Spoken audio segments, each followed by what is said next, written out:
Obrigada por esse dia. God, we thank you for this day, E podemos reunir mesmo à distância.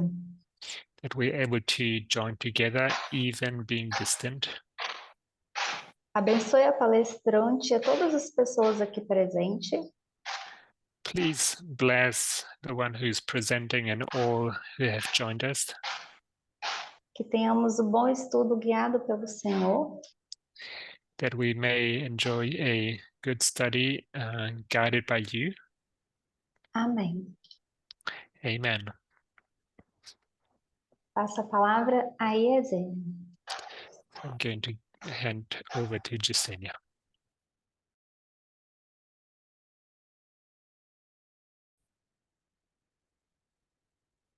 Happy Sabbath to everyone.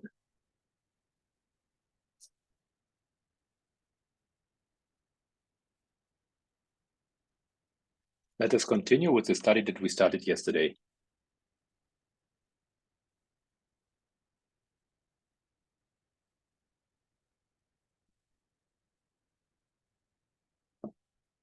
I'm going to share a graphic which is important for us to understand the context.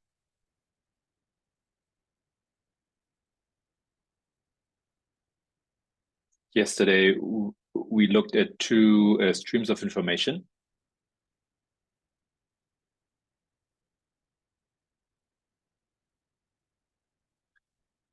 And we saw that both talk about differences between men and women.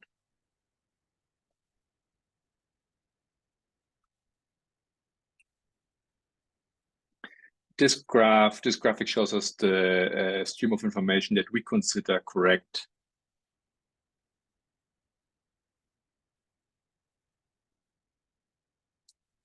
Where we acknowledge that there are different political tendencies between men and women.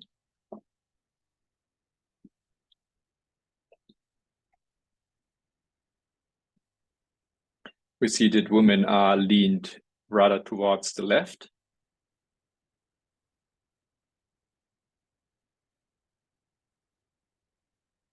Meanwhile, men decide to stay rather on the right or conservative corner.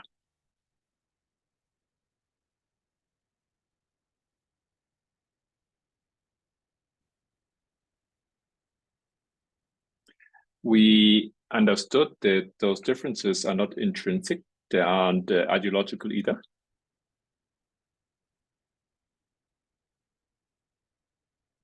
But they form part of the culture war.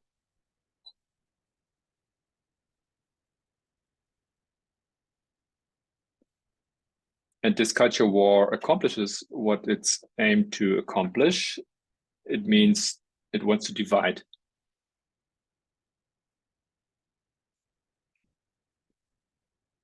And the differences between genders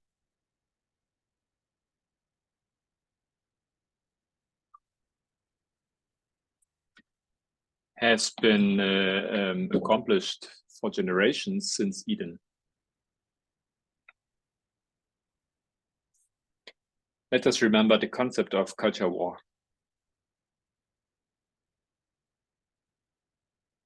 It's an ideological vision of the world.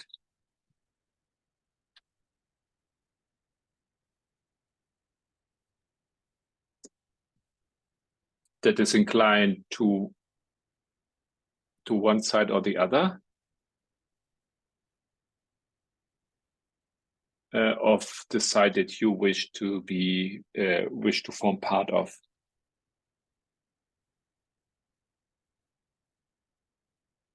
This is what explains the breach, the gender breach. But with new tools. This is what is being addressed by the Midnight Cry.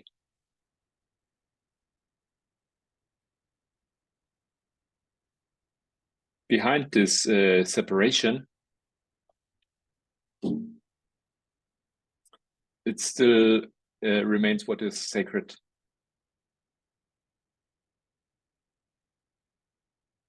to which there is still how you say it? There's voy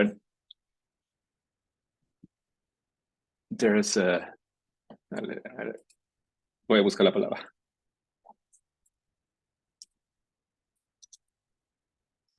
Second. It is being worshipped. Sorry about that. Which is the patriarchal culture.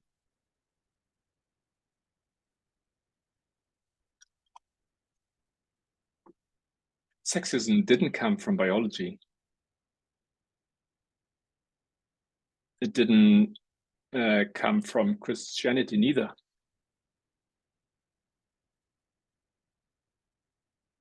But it is the holy patriarchal culture that accomplishes these big differences.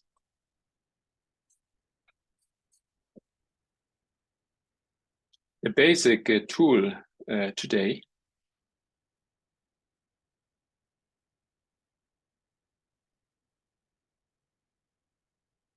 that helps us to understand or to study culture is technology. The use of social networks.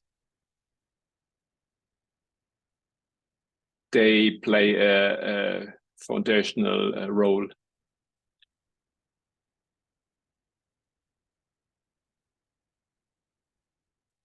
In a global Sunday law. And also in a post-Christian context.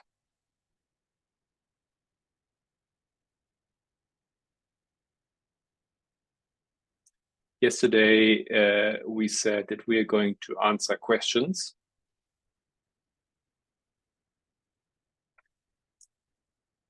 That are mentioned by David French.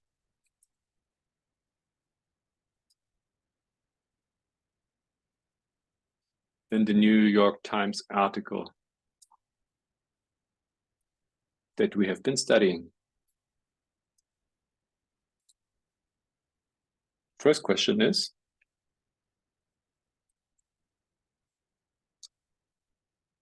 why do men and women have lives that are ever more separated?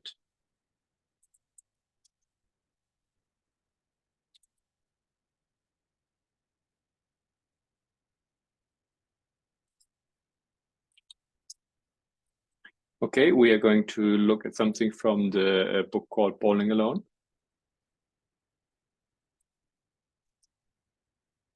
From the sociologist Robert Putnam.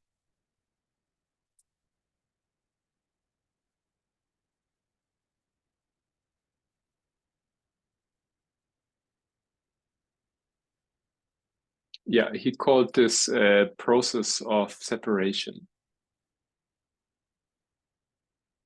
the anti-social revolution.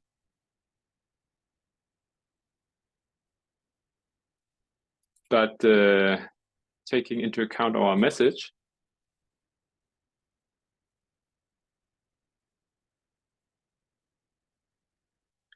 we will understand from the view of agriculture or from the perspective of agriculture.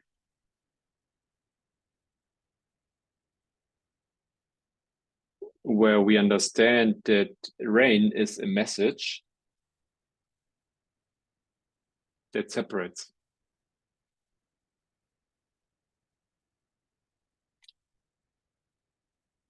And one of the tools to take this message is the internet, social media, where we have this separation. Also polarization.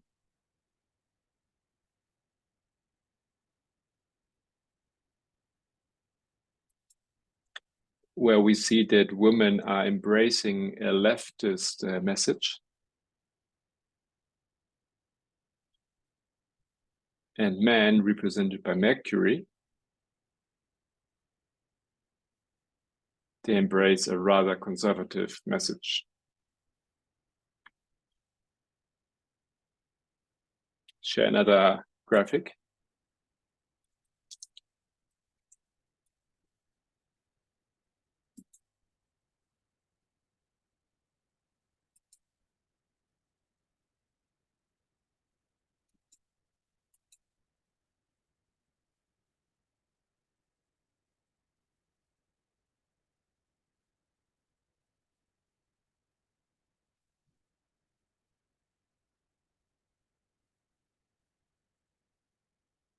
So we have this line here.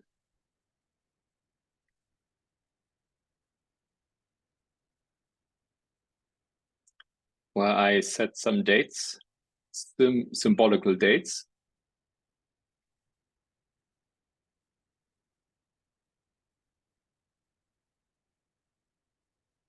These dates are the end date of each generation.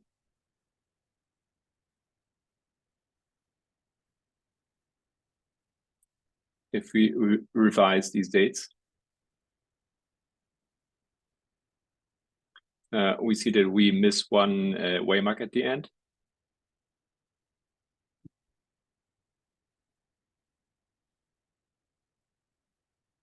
That we could call the second coming. I didn't put it here in this chart. It exists.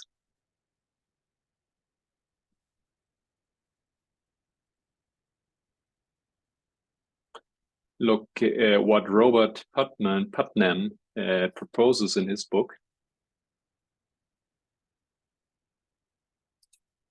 Is generation after generation.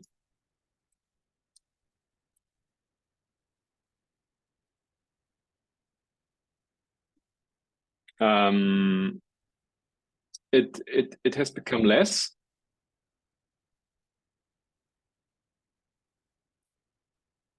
Social encounters or meetings.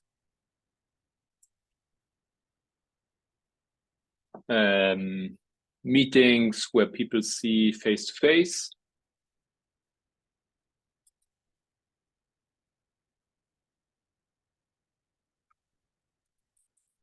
And ¿puede repetirlo, por favor?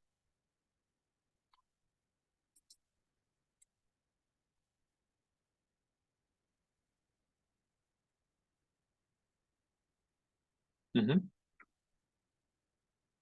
And he also shows that social meetings have decreased, and we'll see it through the line.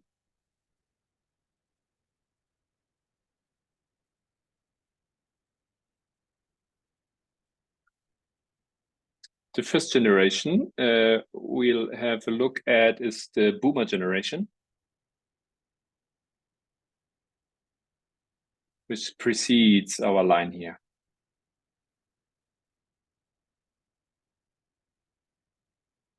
It's a generation that came after the Second World War.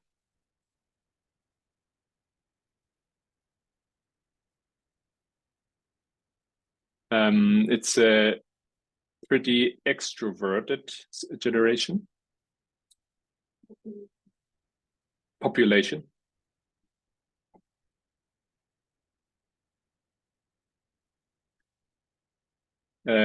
It was proposed in this generation to continuously build new churches,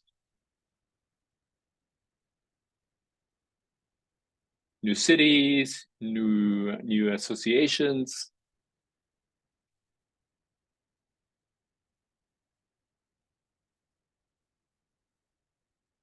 And what the line shows is that this social metabolism is going down or is becoming less.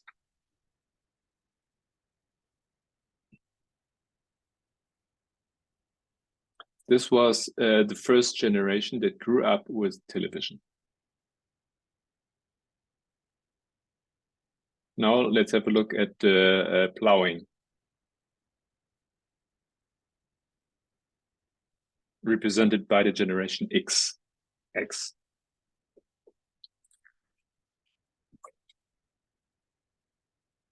Goes from 1955 to 1980. Here is where the ground is being prepared.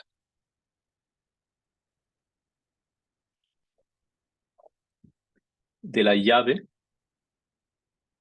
It's the key generation. It's called the key generation.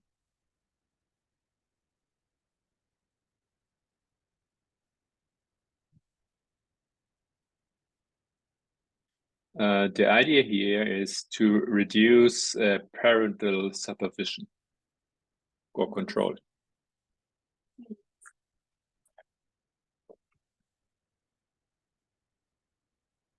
The first children who had access to personal computers.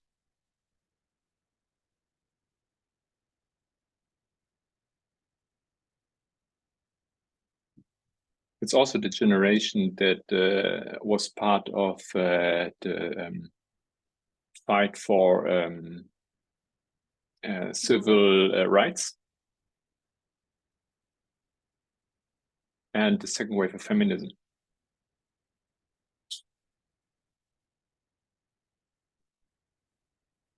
From 1970,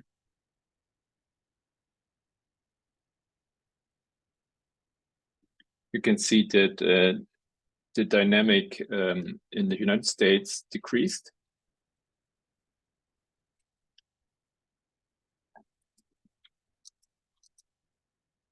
And we have a straight fall of all the associations in the United States.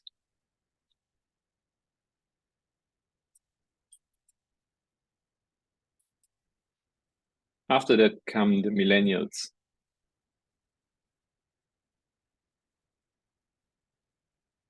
Which is the early rain time period.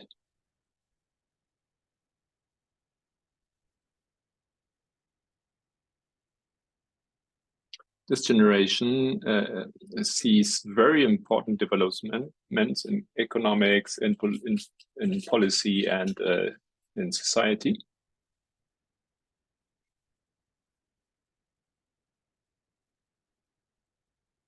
Including the terrorist attacks of 9/11.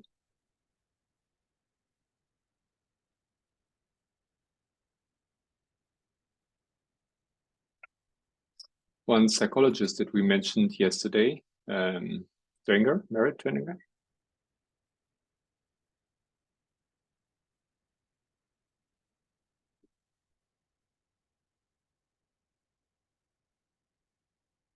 Says that this generation has very narcissist characteristics.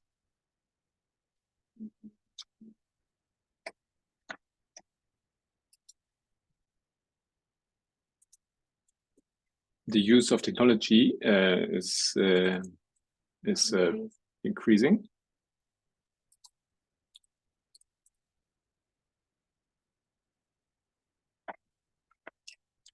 And social media and communication through the internet, over the internet, is coming to a high point.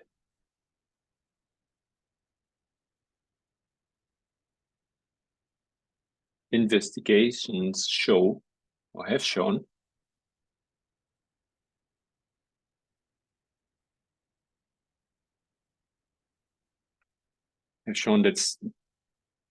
that students that they have been using social media and decided to close their accounts.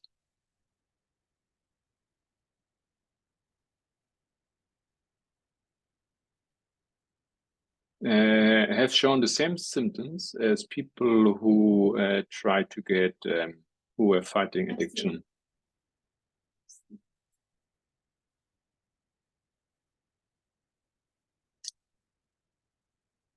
There's also a decrease in participation of community activities.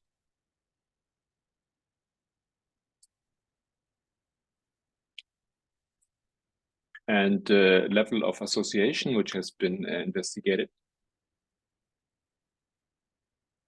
also became less, decreased.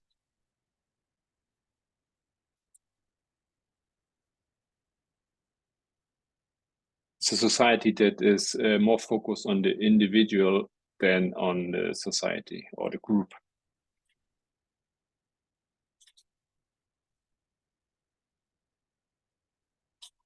There's also a change in there's also a change in hobbies.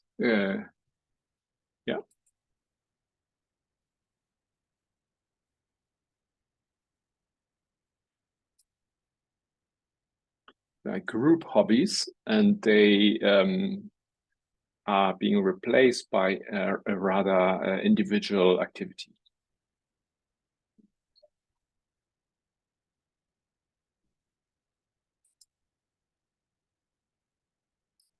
We know that coming to the latter rain, we're going to see the fruit.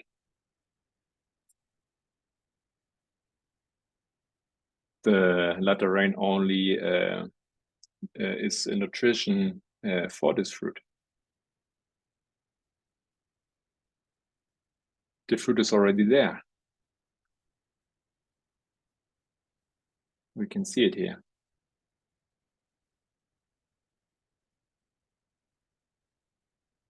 Then we'll come to the generation Z.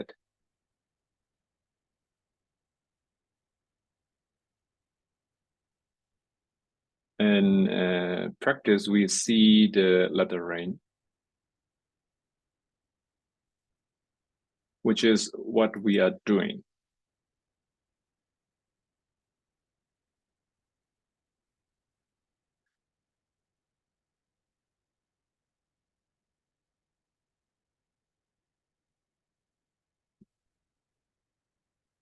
This generation is being characterized by being exposed to a lot of technology.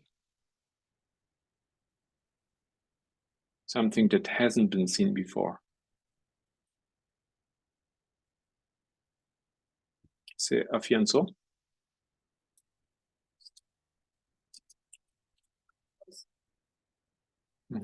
It became much more visible now.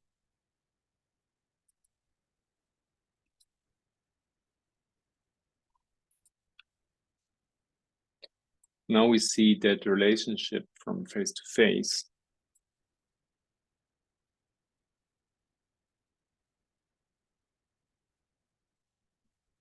have become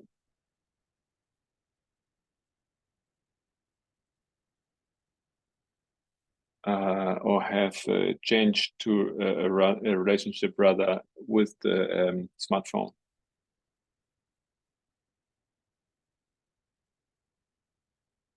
This is the biggest downfall in a social relationship, especially since 2010.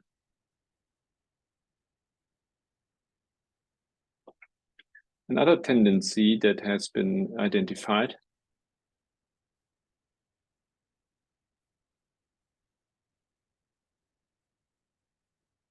is that hate groups have been doubled in the United States, duplified. The Department of Justice in the US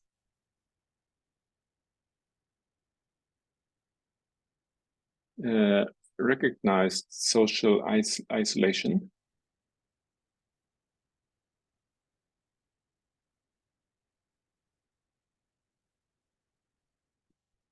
which we can identify in this generation more than ever.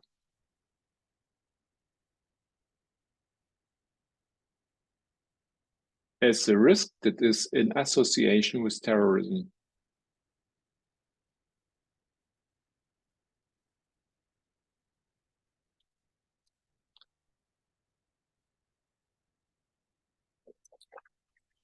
Men in the United States reduced their relationships, face-to-face relationships, by 30%.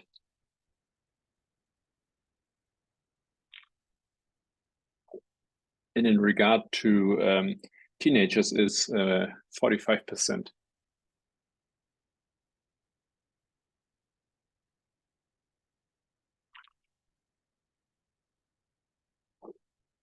There is no other period, historical period.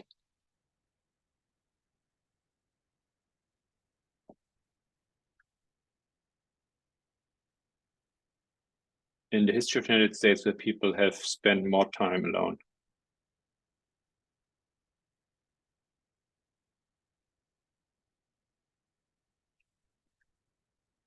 The last generation that I put here on this line is generation Alpha.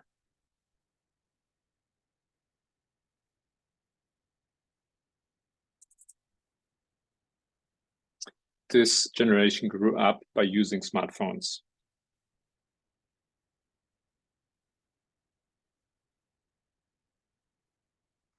And tablets are part of children entertainment.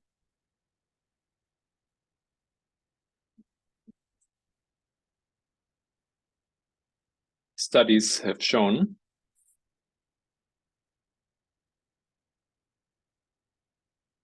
that 90% of little children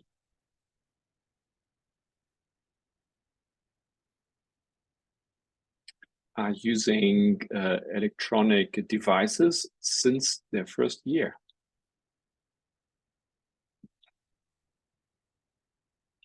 Those tech devices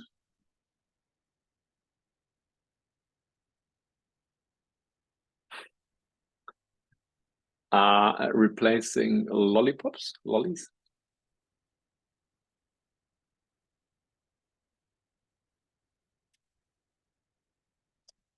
The parents of this generation are the millennials, which also have been very heavy users of social media.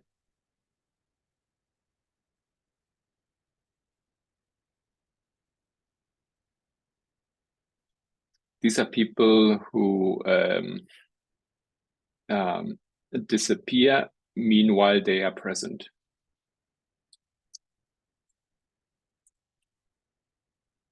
They are absent because they are looking into on their own. They're watching their screens.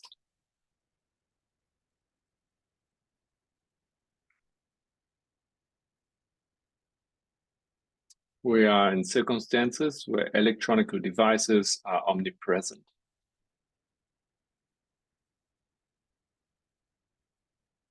This causes many social problems.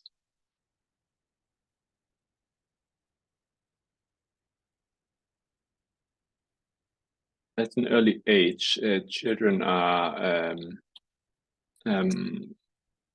undergo heavy not abuse, how you say it, harassment.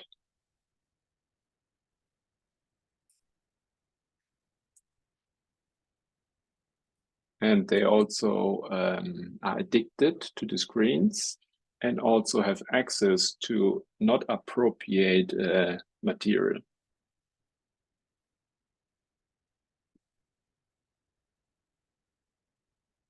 And it appears that dissatisfaction is growing all the time.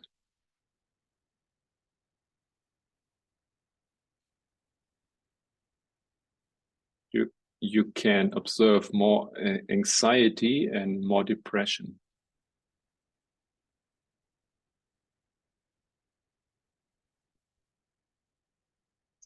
There's an accelerated level of pessimism. And it looks like if it was a national experiment.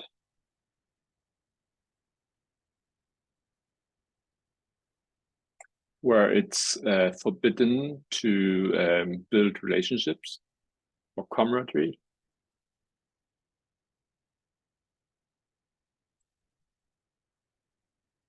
Physical relationships in the physical world.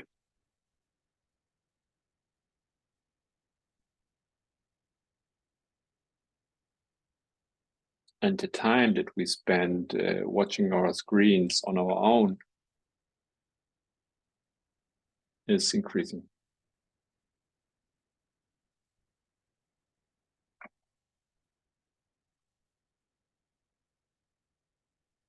And this is not only valid for children.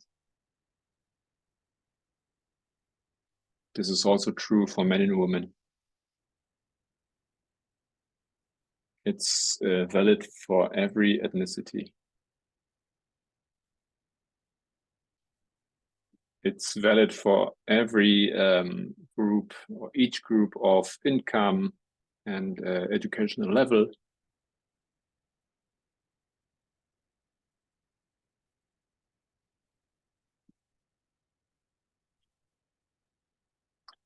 What it shows that this loss of physical contact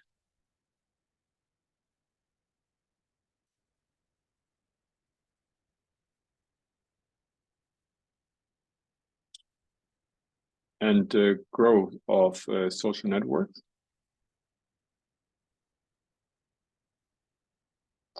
the growth of atheism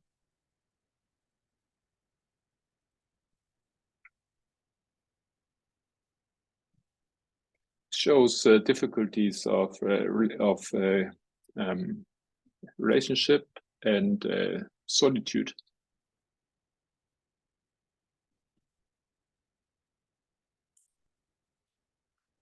Disinformation and also a growing gap between men and women.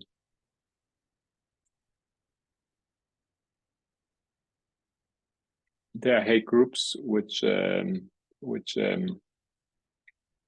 endorse each other.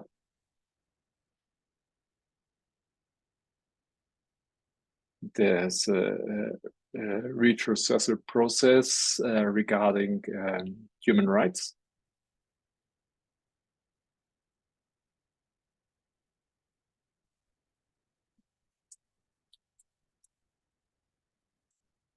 And all of this helps us to understand why men and women have increasingly separate lives. And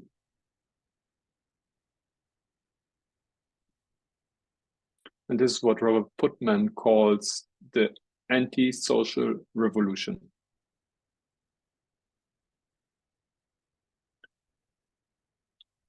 A columnist from the Atlantic, his name is Thompson,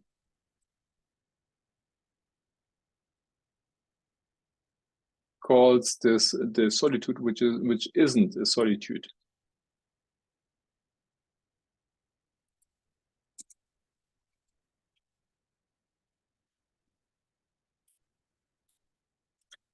Dejaron de pasar el rato.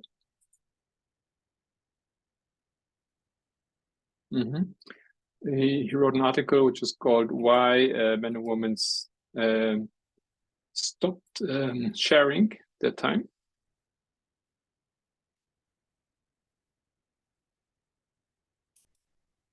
He says that the texture of solitude or loneliness has changed.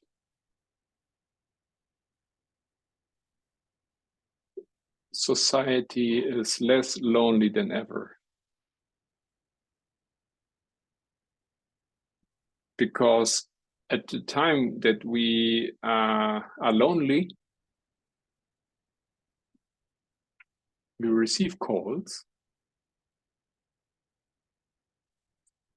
text messages, emails, chat del trabajo, chat from work or messages, publications,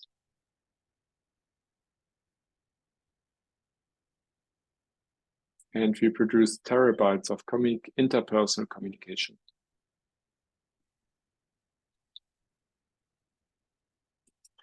But men and women are increasingly separate.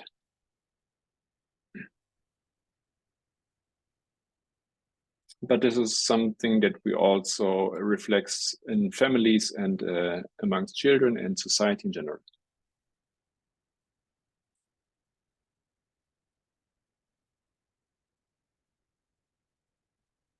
All of this helps us to see why this separation is happening.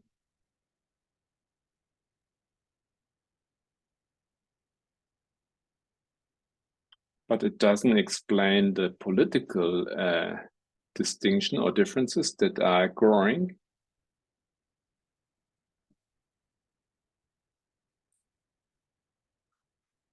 We need to understand also why this polarization to the left or to the right is happening.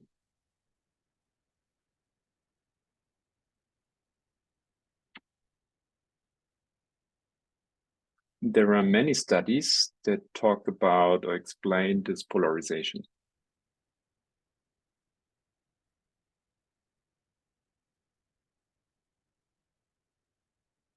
I wanted to share a text which is called The Law of Group Polarization. Carl sustain.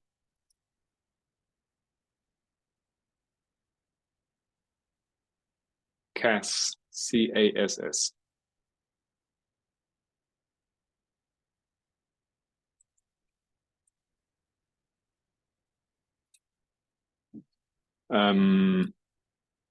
He says that when people gather that have the same views,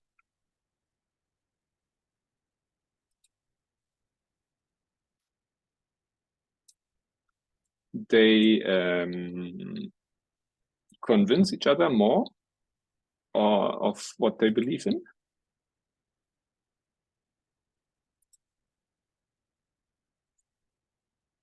For example, if we believe in the midnight cry,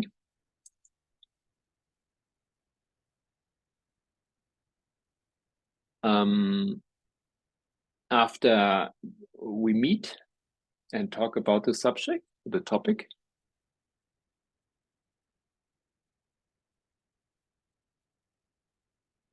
then we become more convinced on what we believe.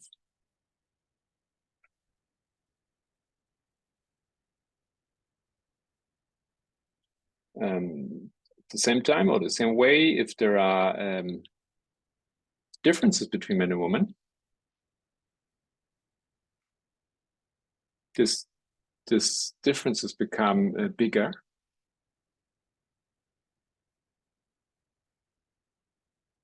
While men spend more time with men and women with women. And in this spanning of time,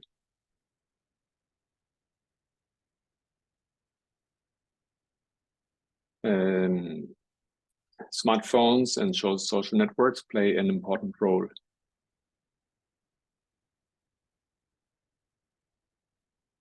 Let's revise this a little bit closer.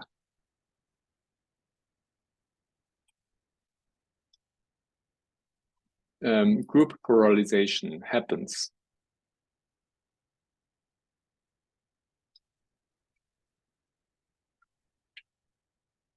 when members of a group go towards an extreme, whatever extreme it is.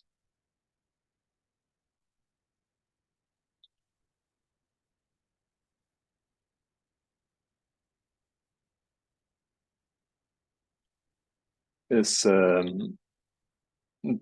because they endorse what they think they believe in.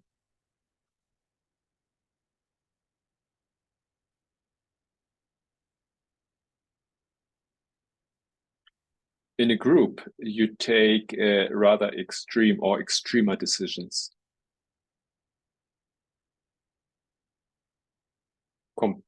Compared to those which a particular or individual itself would take.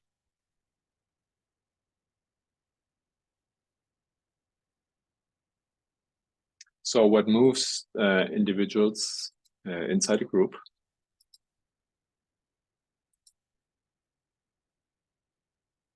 is to interchange or to talk about their topics. See if we would make a line.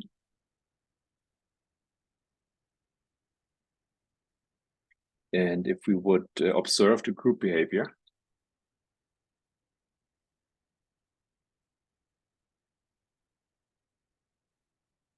we would observe that through the interaction, the group would move towards an extreme.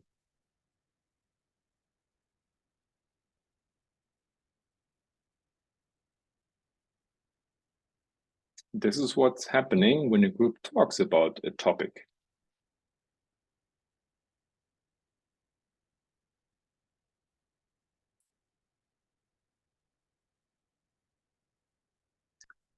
So if we, for example, would take a group of women which are kind of in favor of feminism,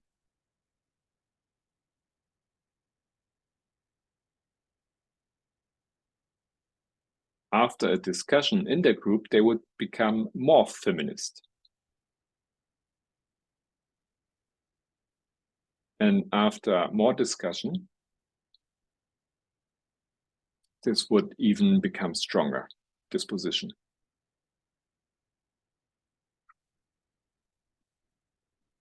This phenomenon of group polarization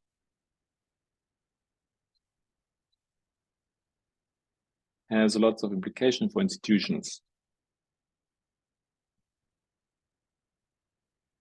on the political, economical, and legal level.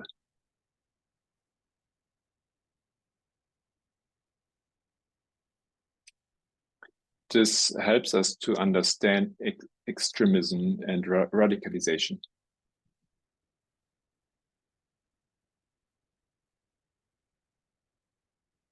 The behavior of political parties, for example, or religious institutions.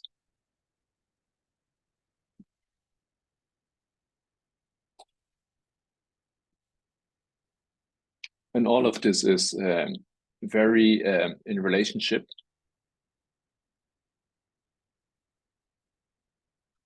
It's related to the use of the internet.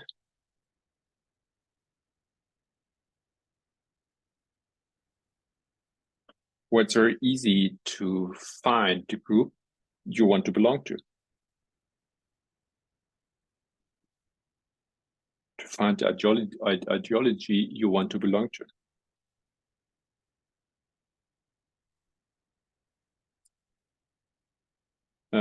You only give a little an idea of your ideology.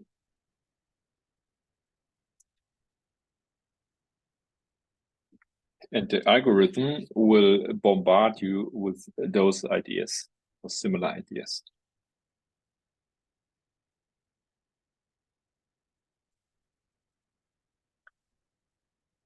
Group polarization has an impact on group behavior.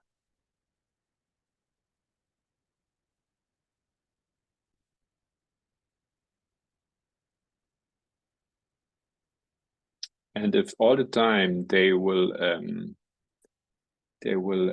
endorse the ideas that you have, you will move more and more to the extreme of the line.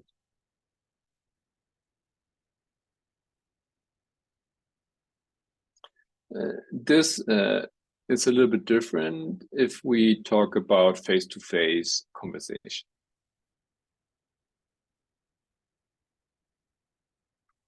Especially on meetings or in a meeting where you have a physical interaction, of not interaction, but physical meeting, face-to-face. Where there's a true interaction and change of opinion.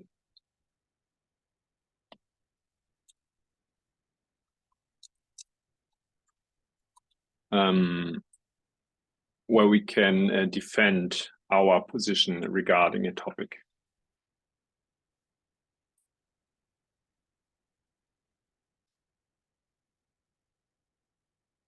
¿Podemos ampliar?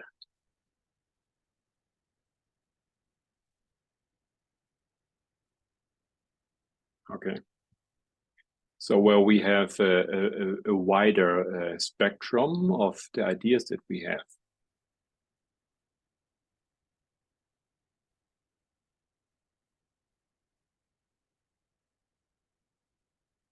in a face-to-face conversation, we are able to see the points of view of the one that we are interacting with.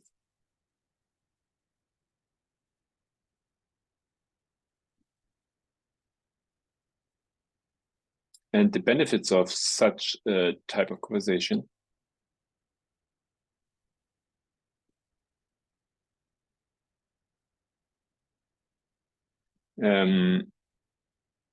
exist because everyone has limits in their knowledge.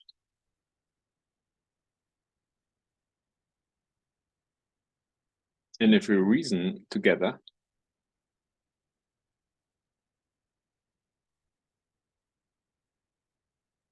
we see that nobody has the same understanding or knowledge of as the others.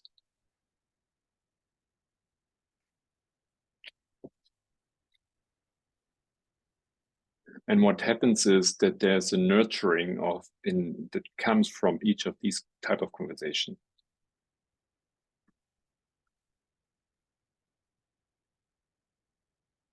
The discussing is a process of combining information.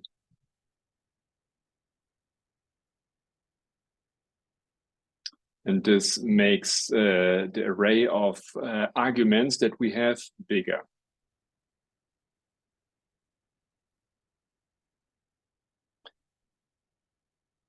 To be able to discuss face-to-face has a very strong power.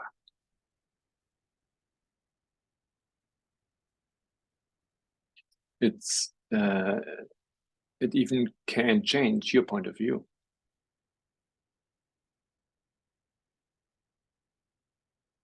You can come into a dialogue or a conversation with a certain point of view.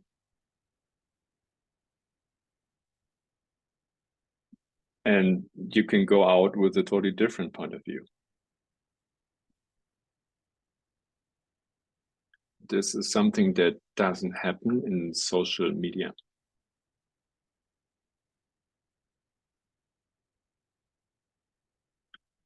Porque the algorithm throws publicity on you.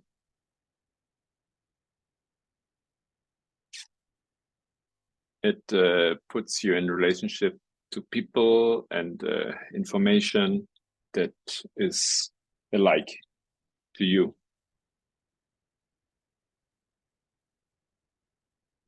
And it also confirms you in your point of view.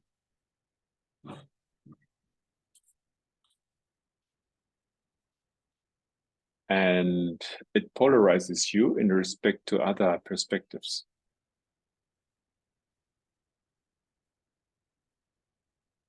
Because there isn't really an interaction, there isn't really a dialogue. There's no space for a true discussion.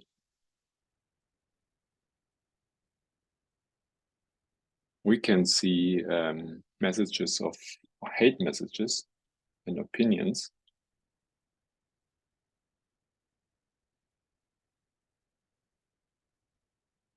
But it doesn't change your point of view. It only confirms what you already believe.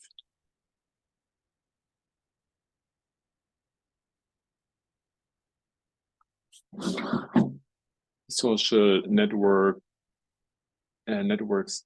create or endorse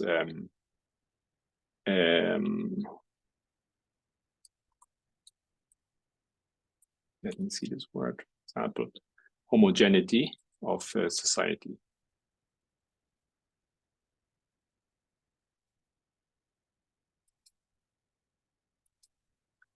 And this is problematic because it causes even more polarization.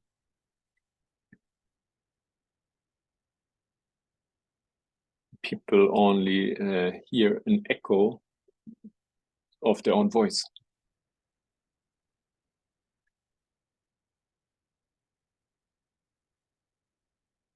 This forms of homogeneity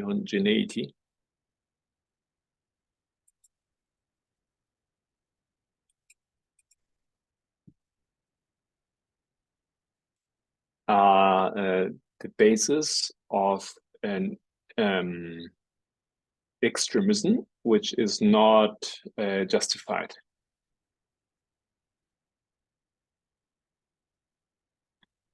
Heterogeneity is important.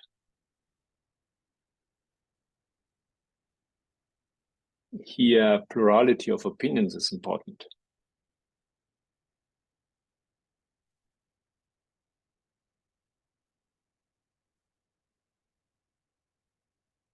And all of this influences personal behavior.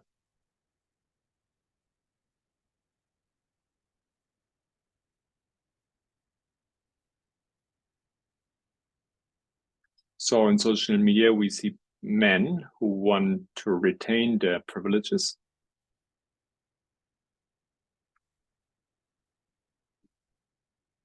And with the help of internet, they can meet with each other.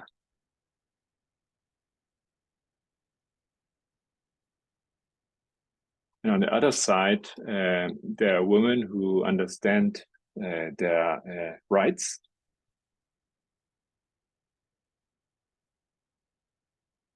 And they hang out in order to make their voices heard.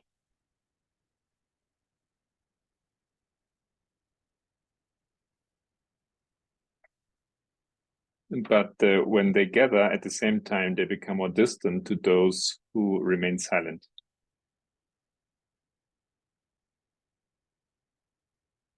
If we think a little bit about it,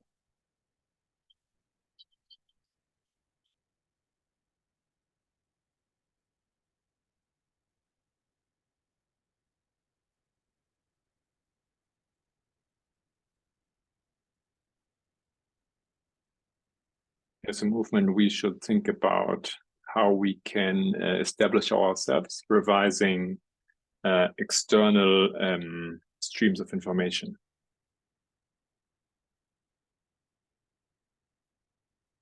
But if we only have a look at external streams of information, then this would become the message that we will give.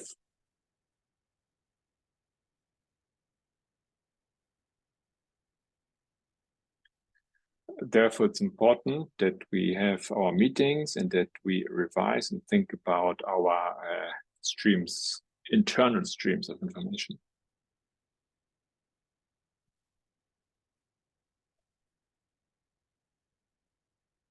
So that we don't repeat so much the message that comes from the world, and rather repeat and we proclaim our message.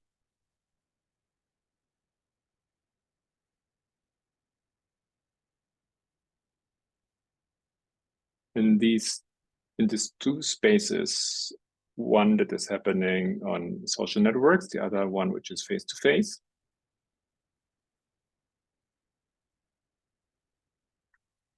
Social influences have an impact on our behavior.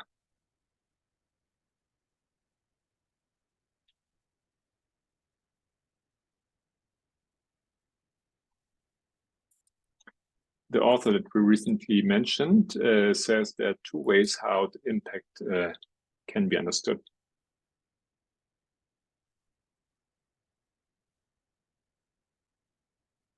Or I should rather say there are two different mechanisms.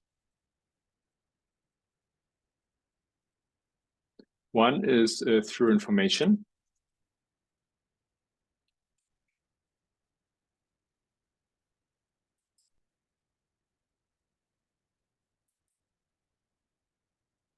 It says that oftentimes we observe what others do.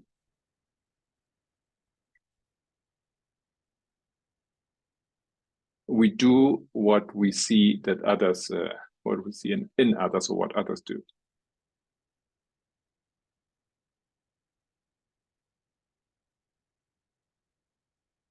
Because if everyone does it, it gives us the message that it seems to make sense.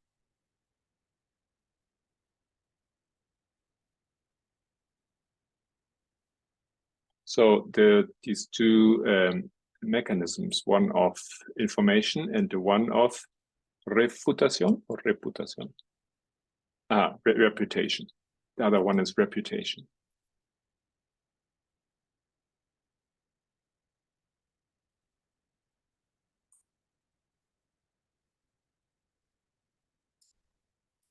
And reputation, it's important. What becomes important is what do others think about what I'm doing.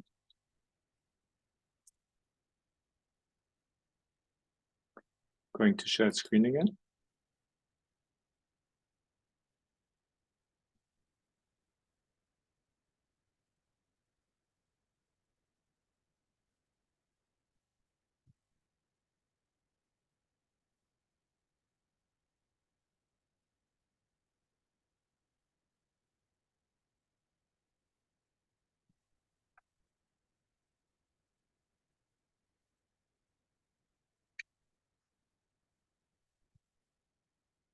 So we talk about these two mechanisms that impact our behavior.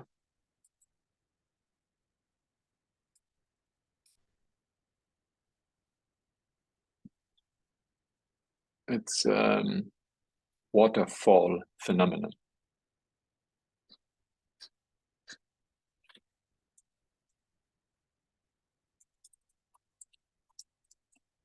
¿Lo puedes repetir?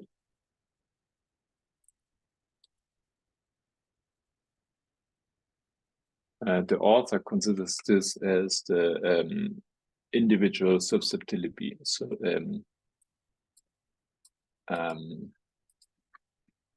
yeah.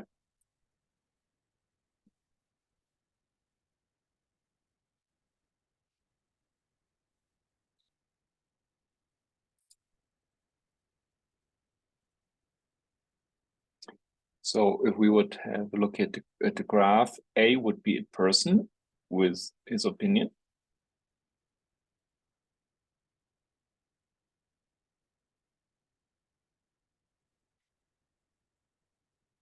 And his opinion would be that women are bad mothers because of their association to feminism.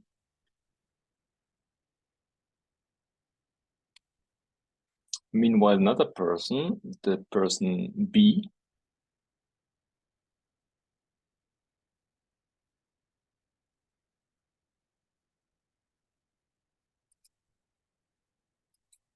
may not have a fixed position, but thinks that the opinion of A makes sense.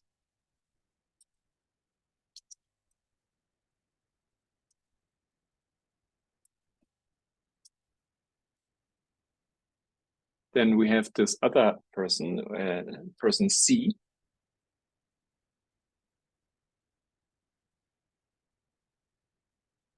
C may think the same as A and B.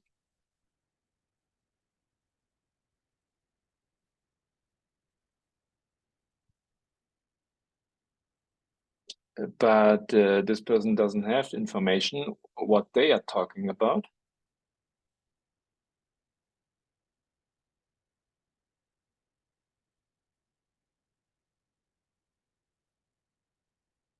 So if A, B, and C believe that their children without protection because as a result of feminism,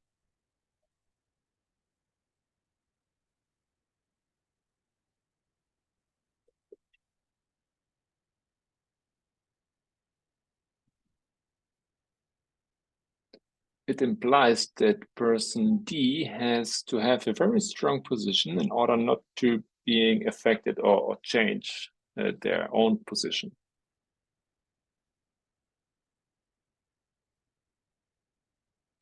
This is called a cascade phenomenon through information, cascading phenomenon.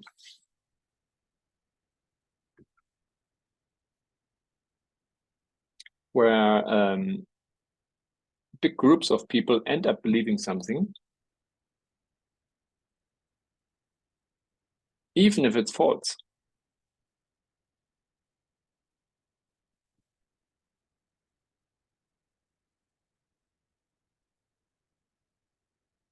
Many people end up believing in a shared opinion.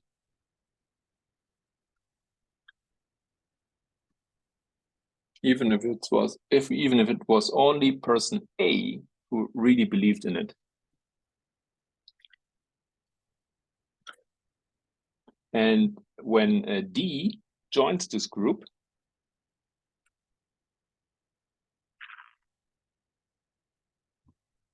it appears to this person that everybody believes the same.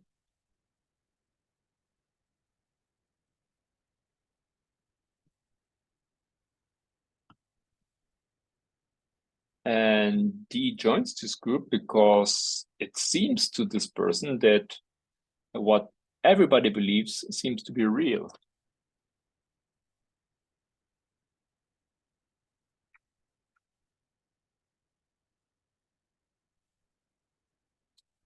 And we have spoken about two forms, the reputation. El primero era, sorry.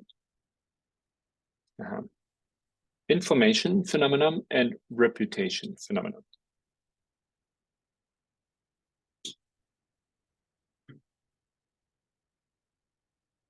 In the cascade phenomenon, something similar is happening. One example would be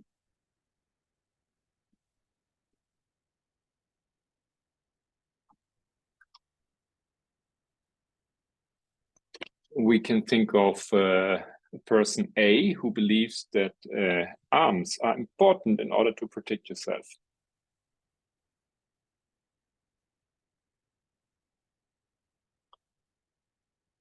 But B isn't quite sure about that, doesn't really believe in that.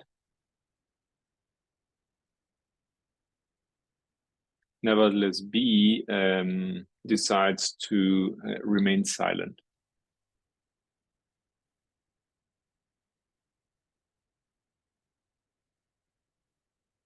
B is not sharing A's opinion, but decides to respect A.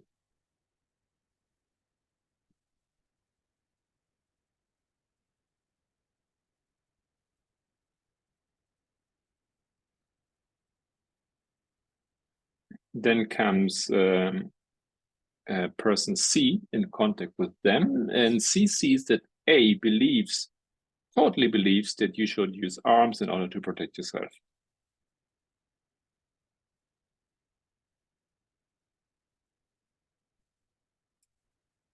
And another thing that C observes is that B seems to be in harmony or seems to be on the same plane as A because B isn't saying anything.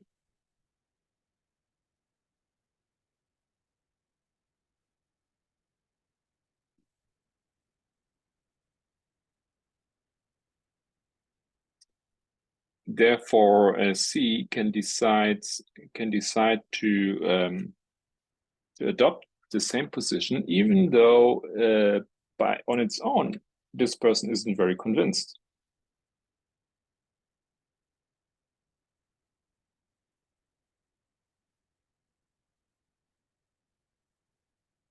This is an effect that we can observe a lot in social networks, the cascade effect or phenomenon.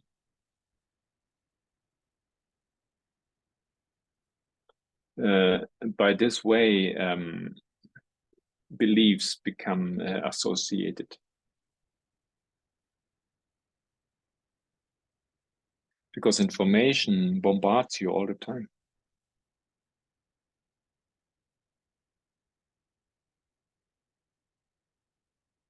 Until you become convinced about this idea, because it's very strong.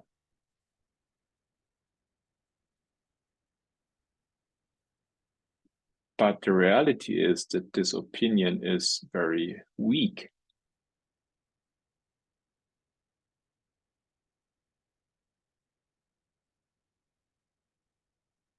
Nevertheless, the cascade effect makes us believe that this is the truth.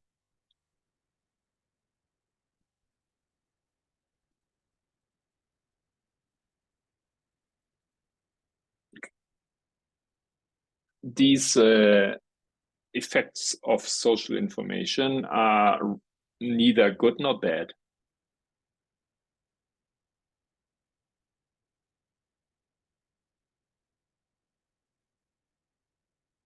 But for the issue of polarizations, yes, they are.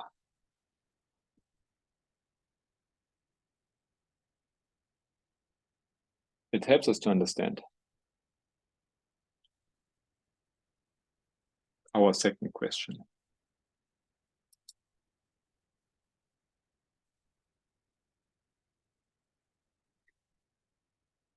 The question was, why do men and women have increasingly different political positions or opinions?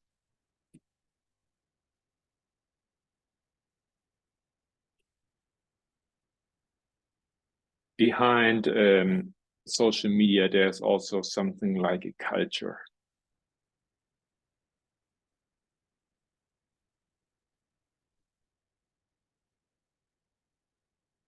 That forces you slowly to join a group and juntarte al grupo y qué más? And also getting more polarized and separate yourself.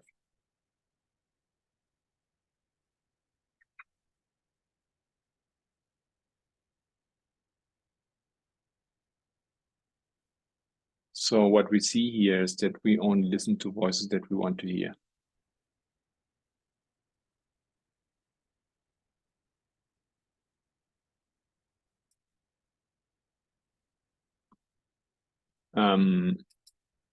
These are the echoes of our own voice that we bring into the internet.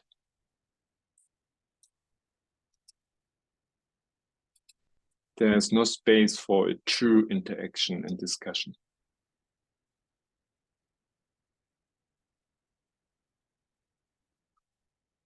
The cascade effect makes us joining certain groups.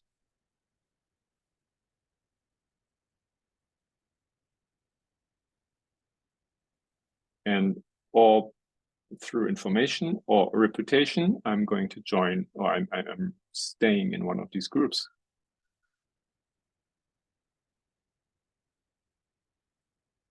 There is no space for dialogue.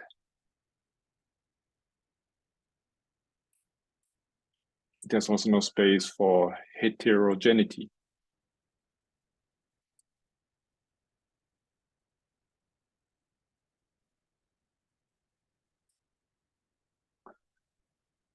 And we are becoming ever more firm in our group and have also this tendency to go towards an extreme.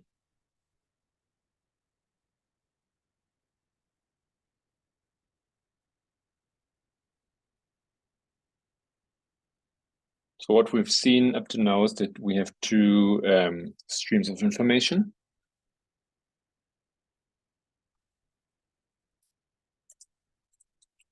Which have shown us the interplanetary differences between men and women.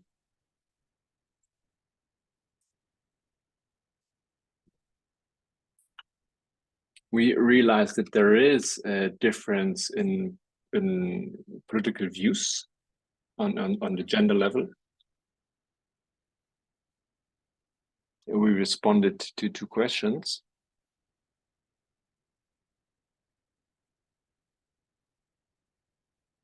Why do men and women have lives that are increasingly separate?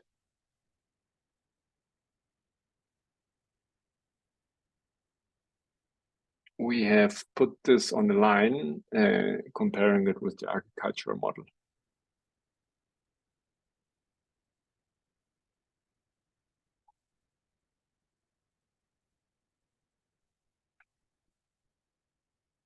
We have seen that social networks somehow take us from, take us away from this personal discussion and interaction.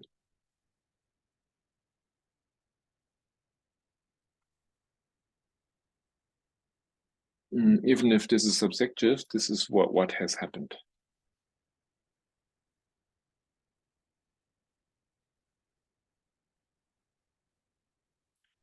Internet and social networks are foundational, are key in order to produce this separation and this distinction.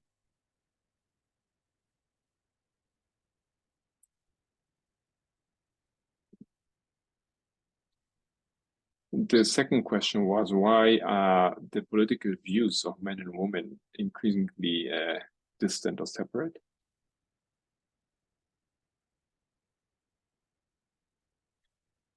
There we had a look on how this law of polarization works.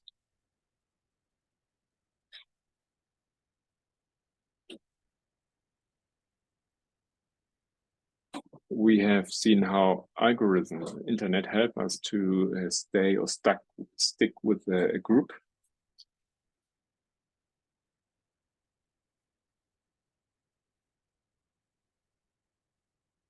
And how we are moving towards an extreme in our beliefs or conviction.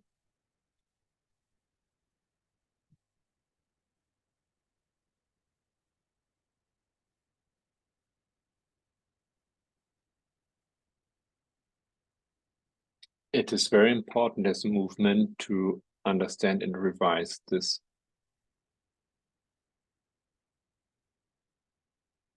We have a political reality. And a culture that lays upon it.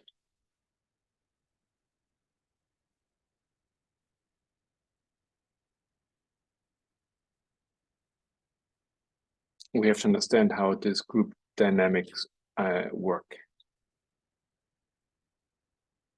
The group dynamics of society.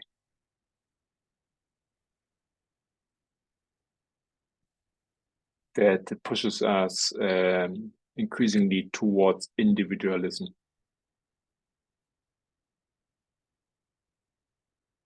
We are alone, but we believe that we are in the group.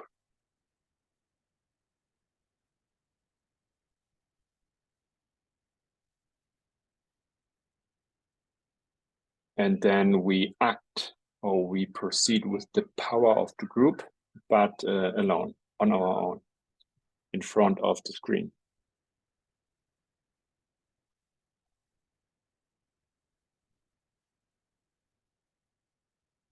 So this is it. I'm ending, and let's finalize with a prayer.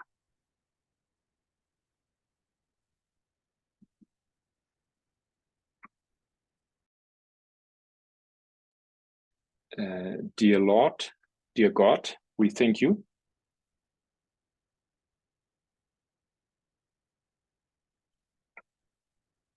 for this Holy Sabbath that we could share and join.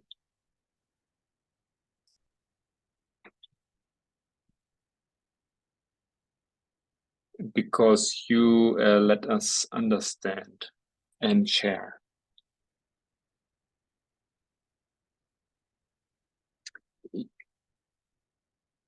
You permit us to discuss about the truths that you have taught us.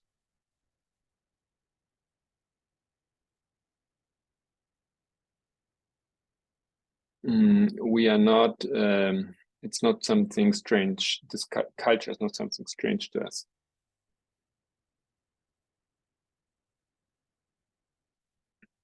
Help us to nurture us from the true sources.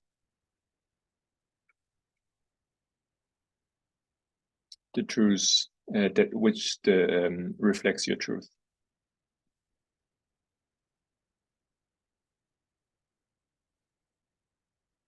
Bless us in the upcoming week. In the name of Jesus, amen.